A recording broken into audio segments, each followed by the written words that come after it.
जय हिंद दोस्तों, अनुग्रह आईएएस एकेडमी में आप सभी लोगों का बहुत बहुत स्वागत है। आज मध्य प्रदेश की क्लास में हम लोग मध्य प्रदेश के राष्ट्रीय उद्यान के बारे में देखेंगे। राष्ट्रीय उद्यान में मैंने मैप के आधार पर राष्ट्रीय उद्यान बना के रखा हुआ है, कौन कौन सी जगह में कौन कौन सी राष्ट्रीय उद्यान पाए जाते हैं इसके बारे में देखेंगे। साथ ही साथ प्रोजेक्ट टाइगर या पीटी जिसे हम बोलते हैं, कौन कौन सी राष्ट्रीय उद्यान को पीटी में शामिल किया गया है इसके बारे में भी हम लोग देखेंगे। और इसके बाद में राष्ट्रीय उद्यान की डिटेलिंग कर दिया यहाँ पर, और ये पूरे एक A to Z फैक्चुअल चाहे कॉन्सेप्ट हो, सब चीजों को मैंने इसमें अटैचमेंट कर दिया है। राष्ट्रीय उद्यान कितने स्टेजों में बटे होते हैं वो भी आपको मैंने यहाँ पे बता दिया है। ठीक है, तो चलो सबसे पहले हम समझते हैं मध्य प्रदेश में राष्ट्रीय उद्यान जो है, राष्ट्रीय उद्यान का देख रेख केंद्र सरकार के द्वारा होता है। अगर अभ्यारण्य की बात करें तो अभ्यारण्य का देख रेख राज्य सरकार करता है। ठीक है ना, ये चीज पॉइंट बहुत अच्छे से याद रखना। राष्ट्रीय उद्यान मध्य प्रदेश में 12 है। सबसे पहले शिवपुर में पालनपुर राष्ट्रीय उद्यान है, शिवपुरी में माधव राष्ट्रीय उद्यान है, धार में डायनासोर जीवाश्म में राष्ट्रीय उद्यान है, खंडवा में ओमकारेश्वर राष्ट्रीय उद्यान है, होशंगाबाद में सतपुड़ा राष्ट्रीय उद्यान है, शिवनी में पैंच या इंदिरा प्रियदर्शनी राष्ट्रीय उद्यान है, इसके नाम से भी जाना जाता है। मध्य प्रदेश में कान्हा राष्ट्रीय उद्यान है। मध्य प्रदेश सबसे बड़ा राष्ट्रीय उद्यान कान्हा राष्ट्रीय उद्यान है, ये पॉइंट बहुत अच्छे से याद रखना। डिंडौरी में फासिल राष्ट्रीय उद्यान है, उमरिया में बांधवगढ़ राष्ट्रीय उद्यान है, सीधी में संजय डुबरी राष्ट्रीय उद्यान है, पन्ना में पन्ना राष्ट्रीय उद्यान है, भोपाल में वन विहार राष्ट्रीय उद्यान पाए जाते हैं। ठीक है, तो देखो सबसे पहले मध्य प्रदेश में जो है, मध्य प्रदेश में कुछ राष्ट्रीय उद्यान को पीटी में शामिल किया गया है, प्रोजेक्ट टाइगर में शामिल किया गया है। बाघों को संरक्षित करने के लिए प्रोजेक्ट टाइगर स्थापित किया जाता है, ये पॉइंट याद रखना। और इसकी स्थापना 1973 में, ध्यान रखना 1973 में भारत सरकार के द्वारा इसकी स्थापना की गई थी, या तो हम बोल सकते हैं इसकी शुरुआत की गई थी। ठीक है, और समझना राष्ट्रीय उद्यान जो है, राष्ट्रीय उद्यान 3 स्टेज में बटा होता है। पहला जो होता है वो एरिया होता है कोर जोन। कोर जोन पूर्णतः संरक्षित एरिया होता है, वहां पर लोगों का आवागमन का रास्ता बिल्कुल भी नहीं रहता है, वहां जानवरों को रखा जाता है। इसके बाद में आता बफर जोन। ठीक है, बफर जोन में लोगों का आवागमन तो है ही, मगर खुले रूप से नहीं है। अगर हम बोले कि हम जा रहे हैं घूम के आ जाए तो नहीं। ठीक है, वहीं के लोगों को यहाँ की अनुमति है इस जगह में घूमने की। इसके बाद में आता है ट्रेडिशनल जोन। ठीक है, इस जोन में जब हम राष्ट्रीय उद्यान को घूमने जाते हैं तो इस जोन में हम लोग घूमते हैं। ठीक है, इसी जोन से हमें जानवरों को दिखाया जाता है, पूरा एटमॉस्फेयर के बारे में हम अध्ययन करते हैं।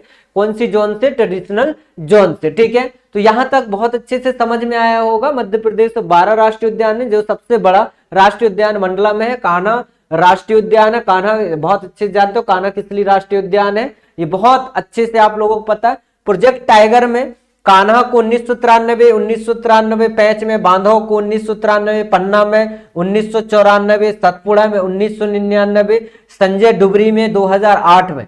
ये जो डेट मैंने लिखा हुआ है, 6 राष्ट्रीय उद्यान है, इन्हें पीटी या प्रोजेक्ट टाइगर में इन्हें शामिल किया गया है। विशेष रूप से आप बहुत अच्छे से याद रखना। ठीक है, इसके साथ साथ में अब हम लोग देखते हैं, सबसे पहले हम देखते हैं राष्ट्रीय उद्यान कान्हा किसली राष्ट्रीय उद्यान को। ठीक है, तो कान्हा किसली राष्ट्रीय उद्यान किस जिला में है? तो मंडला जिला में है कान्हा किसली राष्ट्रीय उद्यान। और इसे अभ्यारण्य, ये मतलब कान्हा किसली राष्ट्रीय उद्यान है, ये पहले अभ्यारण्य था, 1933 में अभ्यारण्य था। ठीक है, अभ्यारण्य से इसे राष्ट्रीय उद्यान में कन्वर्ट किया गया, घोषित किया गया। कब किया गया? 1955 में। ठीक है, इसके साथ साथ में जो ये कान्हा किसली राष्ट्रीय उद्यान है, इसकी लंबाई कितनी है? तो 940 वर्ग किलोमीटर में ये पूरा फैला हुआ है ये एरिया।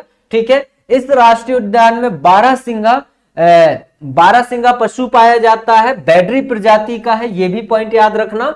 ठीक है, और इसी राष्ट्रीय उद्यान में इंटरप्रिटेशन योजना चलाई गई है, और विश्व बैंक की सहायता से इस योजना को यहाँ पर चलाई जा रही है। ठीक है, और इसी राष्ट्रीय उद्यान में हेलो और बंजर नदी प्रवाहित होती है, ये पॉइंट को भी याद रखना। 1970 में रेड हिरण हंगुल परियोजना के नाम से हम इसे जानते हैं। 1972 में शेर परियोजना की स्थापना है। 1973 बाघ परियोजना। अगर पूछा जाए बाघ परियोजना सबसे पहला कहां है, जिम रावेट में है, ये उत्तराखंड में सबसे पहला क्या है, बाघ परियोजना। 1974 में घड़ियाल परियोजना, 1992 में हाथी परियोजना है। ठीक है, ये फैक्चुअल है, पूरे के पूरे फैक्चुअल मैंने बहुत अच्छे से आपको डिटेल करके मैंने समझा दिया है। इसके बाद में हम आगे बढ़ते हैं। इसके बाद हम लोग माधव राष्ट्रीय उद्यान के बारे में देखेंगे। तो माधव राष्ट्रीय उद्यान कहां पर है, तो शिवपुरी में है ना, ध्यान रखना कहां पर है, ये शिवपुरी में है। इसकी स्थापना 1958 में की गई है और इस माधवगढ़ राष्ट्रीय उद्यान के बीचों बीच से नेशनल हाईवे 46 राज्य मार्ग गुजरती है और यहाँ पर सांख सागर, जाटव सागर और माधव झील स्थित है। जॉर्ज कैसल भवन यहीं पर इसी के पहाड़ में स्थित है और इसे कब बनाया गया था, तो 1911 में बनाया गया था। जॉर्ज पंचम की स्वागत में बनवाया गया था। ठीक है, मणिहार नदी यहीं पर स्थित है माधव राष्ट्रीय उद्यान में और यहाँ पर सबसे अधिक तेंदुआ अधिक पाई जाती है। ठीक है, इसके बाद में पेंच राष्ट्रीय उद्यान में आते हैं। तो पेंच राष्ट्रीय उद्यान सिवनी में है और इसकी स्थापना 1975 में की गई थी और रुपियार्ड किपलिंग की पुस्तक जंगल बुक आपने सुना होगा, बचपन में भी आपने देखा जंगल बुक के बारे में, जंगल मूवी आपने देखा होगा मोगली वाला।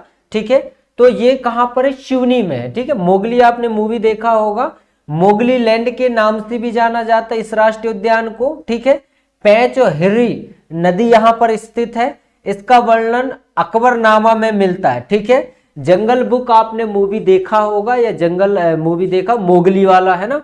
ठीक, मोगली वाला आपने देखा हो, ये कहां पर, सिवनी से रिलेट करता है। ठीक है, वन विहार जो है भोपाल में स्थित है।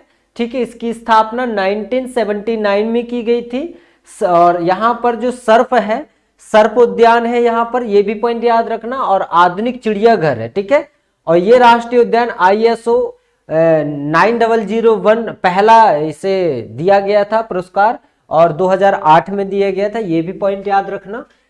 और इसके बाद में पन्ना राष्ट्रीय उद्यान, पन्ना में है ये, छतरपुर पन्ना वाला। स्थापना 1981 में की गई। भारत का राष्ट्रीय उद्यान, सब राष्ट्रीय उद्यानों का रत्न भी कहा जाता है इसे।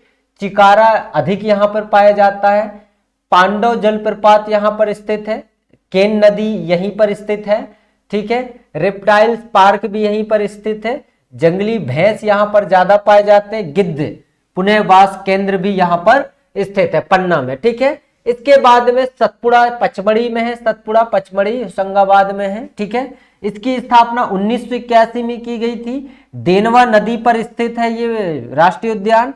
कृष्ण मृग पाए जाते, कृष्ण मृग वही काला हिरण पाया जाता है और महुआ सबसे ज्यादा यहाँ पर होते हैं। ठीक है, संजय डुबरी सीधी में इसकी स्थापना की गई थी 1981 में।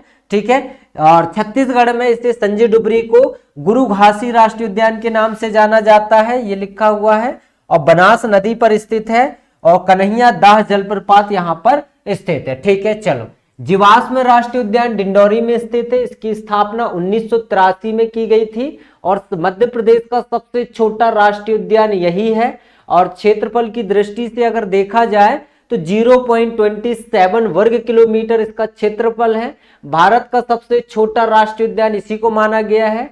भारत में जीवाश्म का अध्ययन करता है उस व्यक्ति, अध्ययन का पिता किसे कहा जाता है, अशोक साहनी को कहा जाता है। ये भी पॉइंट बहुत अच्छे से याद रखना। और साथ साथ में ओमकारेश्वर जो राष्ट्रीय उद्यान है खंडवा में 2004 में इसकी स्थापना किया गया था, मगर जो वन विभाग के आंकड़े हैं उसमें इसका बारे में बिल्कुल भी नहीं दिया है। तो इसके बारे में सिर्फ इतना जानो आप, 2004 में इसकी स्थापना की गई थी। और डायनासोर राष्ट्रीय उद्यान है धार में, स्थापना 2004 में। डायनासोर के अंडे रखे गए हैं यहाँ पर, जोबट नदी स्थित है यहाँ पर। ठीक है, ये पॉइंट याद रखना है ना।